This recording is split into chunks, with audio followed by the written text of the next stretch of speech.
has a remarkable collection of archival records relating to this province, but it also has a separate library collection, which includes a number of very rare publications dating back to the year 1550. Veronica Cooper takes a look. There's about 72,000 titles in the library collection. It's about 100,000 items. And a lot of people usually think, oh, the archives library will have histories and biographies. And of course we do have those sorts of things, but we also have many, many more types of books and other material that really tell the story of the province as a whole. The collection got its start in 1894 when the legislative librarian R.E. Gosnell realized the province needed to build its own library. And so he started collecting a lot of books that had to do with the Pacific Northwest, and the library over time became known as the Northwest History Library Collection. His successors continued to build on the collecting. In the 1890s, they actually purchased the private library of the Premier of British Columbia, Amour de Cosmos. And so because of that, we have a lot of books that not only have to do with British Columbia and the history of the province, but that are also just very rare and valuable. There are two streams to the collection.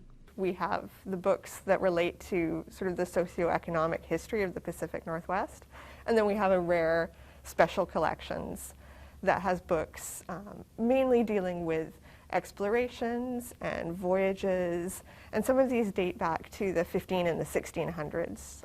The earliest book in our collection is from 1550. We have a wonderful collection of late 19th century and early 20th century novels. So a lot really in the sort of adventurous vein, you know, boys going out and adventuring through the province. So we have To Win or to Die, Tales of the Klondike Gold Craze, for example. We also have a lot of cookbooks, which is something that I don't think a lot of people would think of immediately when you think of the archives library.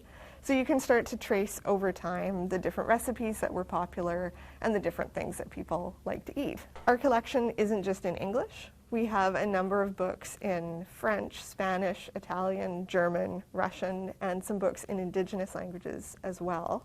So for example, this is the Book of Common Prayer that's been translated into an Indigenous language. The collection is a non-circulating library. So that means that you cannot check out the books and take them home and read them in your garden, but you can come into the reference room and request a book. During normal non-pandemic times, they can drop in and request a book.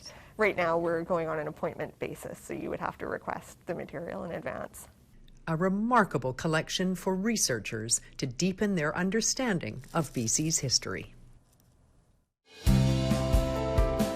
This Week in History, brought to you by the Royal BC Museum, bringing British Columbia's stories together.